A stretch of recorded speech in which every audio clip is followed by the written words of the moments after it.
It's time for another verb of the day. Today's verb is dog. Let's take a look at some of the definitions or the ways that we use this verb. The first way you might hear dog used is to mean to follow someone or something closely and persistently. Now, when you first heard the verb of the day, you might have been wondering, wait, can that be a verb? But I know many people's minds go immediately to the animal, the pet that some of you might have in your home. And for many people, their pets, their dogs, follow closely and stay with them. So you can see how this word sort of changed into the verb and that connection in its meaning. Now, a second way you might hear dog used is to mean to act in a lazy way and not give a good effort. Most of the time, when you hear this used, you're going to see it following it. Following the verb dog. So I can remember having coaches as I played different sports saying, like, don't dog it out there, right? So don't dog it. There's an imperative, a command telling me to don't act in a lazy way, right? My coach was telling me, give a good effort. Another way the verb dog gets used is in connection to problems.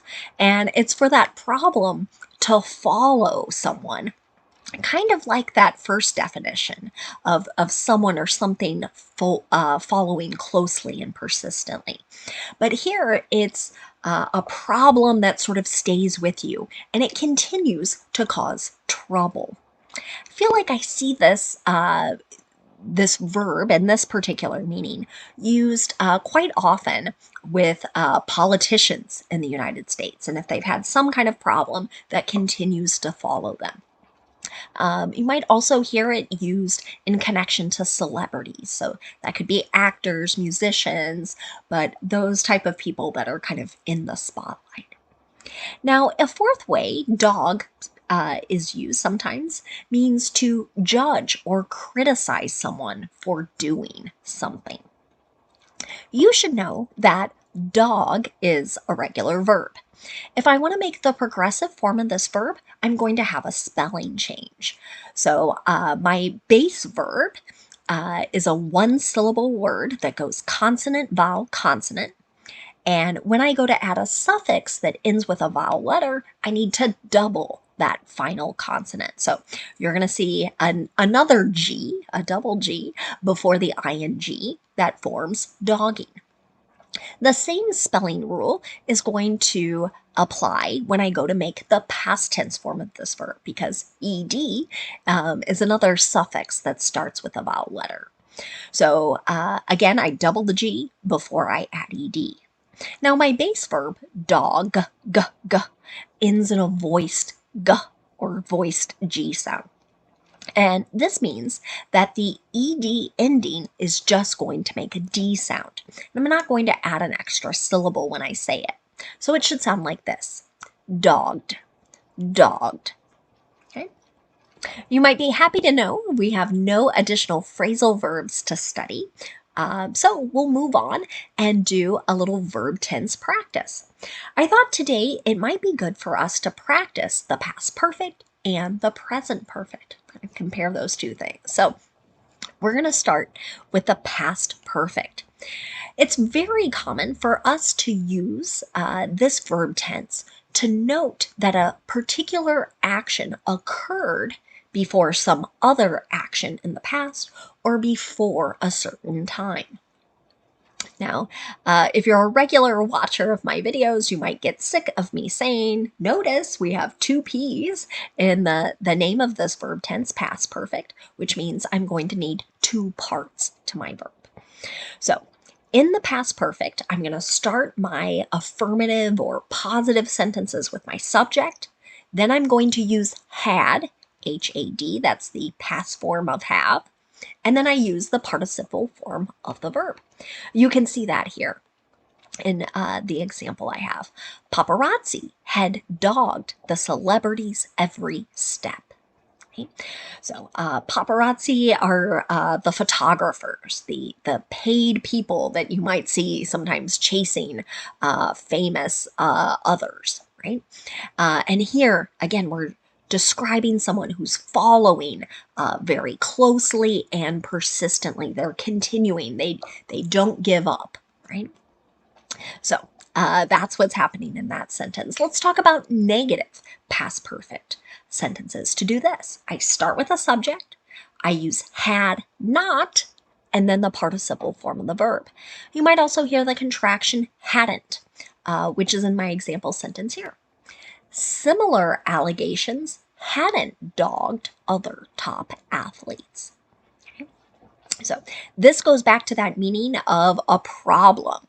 And I believe I borrowed this sentence from an article that was talking about steroids or illegal drugs that enhance or improve someone's performance. And this article was noting there were certain types of athletes that consistently have this problem following them, where people are wondering or questioning. But then other groups of athletes had not had that similar problem following them. Now, let's look at making a yes or no question in the past perfect. To do this, I start with had, I have my subject, and then I have the participle form of my verb. An example of this might be, had they dogged it earlier in earlier games, right? So that's back to that meaning of not giving a good effort. And again, you can see it following the verb. Now let's move on and talk about the present perfect. We use this verb tense to describe actions that occurred at some unknown point in the past. We can also use it to describe an action that started in the past and is continuing into the present. Present perfect also has two P's, so our verb is going to be made with two parts. In the present perfect, I need to pay attention to my subject because my verb is going to change just a little bit. If my subject is I, you, we, or they, I'm going to use have and then the participle form of the verb. But if my subject is he, she, or it, I'll use has and then the participle form of the verb. You can see that in my example here. Questions have dogged officials since the foreign minister vanished from public view. So here that questions, I would say, is a bit like a problem, an issue that is following. It's not going away. It's continuing to be a problem. If you want to make a negative present perfect sentence, again, we're going to start with a subject and pay attention to which type of subject we have. We'll use have or has, then not, and then the participle form of the verb. You might also hear the contractions for have not. You might hear haven't or has not can become hasn't. I've got an example of that in my sentence here. The enduring association with this character hasn't dogged the actor. Okay. Again, I was looking for real life examples. I always try and do that in all of my videos here. How might you hear this used? And I saw a number of references to certain actors being connected. And no matter what movie or what TV show they're in, people still connect back to an earlier one. But this another article I was reading had a negative here, right? Even though many people associate one movie with this one particular actor, he's still been able to do other things. And he doesn't see it as a problem that's following him around into the future. Now, let's look at making a yes or no question in the present perfect. To do this, I start with have or has, whichever word matches our subject, and the subject comes next. Then you're going to see the participle form the verb. Let's take a look at the last example. Has this problem dogged the government for a long time? Again, that idea of something kind of following, continuing to be an issue. That's that's one of the many ways we can use this verb. Now, let's move on and talk about some words that are related to our verb dog. And the first word, and it's probably not going to surprise you here, we're going to look at the noun form of this word. It's probably, I shouldn't say probably, it's definitely more common for you to hear dog used as a noun. So same spelling, same pronunciation here, and refer to a domesticated mammal. So you can think pet here. So it's a common pet here in the United States and in many other countries as well. These animals are known to have a very good sense of smell. They have claws. They make a barking sound. I've got a picture in the bottom right-hand corner of my screen so that you've got a kind of a picture in your mind in case this is a new word for you. So you might hear somebody say their dog loves to go for walks. They're talking about their animal.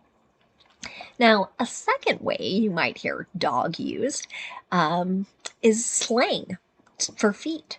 I saw some different examples of people commenting things like, we need to sit down and rest our dogs.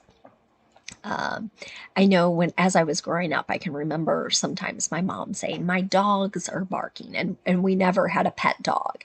That was her way to say her feet were hurting, right? So not a real turn of phrase there, or a literal, that's the word I'm looking for, a literal barking sound, but more of a pain there. Now, there are many other ways that dog gets used. But I want to note a lot of them have very negative meanings. You might hear occasional references to people being a dog.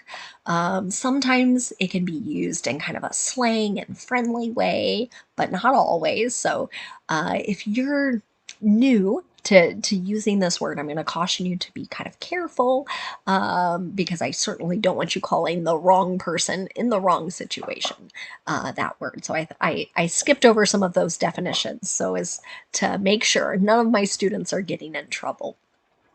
Now, another related word you might encounter is an adjective. And here you're probably looking at my screen and thinking, Katie, that's the past tense form of the verb, right? And the spelling is the exact same, but our pronunciation of the adjective is going to be a little different. You're going to hear people say dogged, dogged. Okay? You're going to get 2 syllables here with the adjective. If someone uses this word as an adjective, they are describing someone or something that either has or shows great persistence and tenacity, right? Which means they're going to continue. Even though something might be hard or difficult, they're going to keep at it. An example of this might be, we're looking for a candidate who has dogged determination.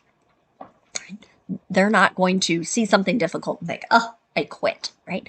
They're going to like, no, I can do this. I can do it well. So sometimes during job interviews, as they're thinking about what person would be good for this role, someone with dogged determination. One last kind of funny word for us to end on today. Maybe you've heard people talk about doggy bags. So many times this gets used to describe any kind of container. It doesn't have to be an actual bag, but it's frequently used by customers in restaurants to take home leftover food. So I think this term originated because people were taking extra or leftover food for their pets. But now some people will still say doggy bag, even though they intend to have other humans or they themselves consume the food. So perhaps you've had a server in a restaurant ask you something like, do you want a doggy bag for that? Okay. Again, something you might encounter, but if you're not living in the United States, then I don't think you have to worry about that. So thank you so much for watching today's video. I hope you're enjoying this week's videos that are all connected to animals. If you have a guess about what Thursday's video is going to be, I would love for you to guess the next day's verb. Thanks so much for watching this one. See you tomorrow.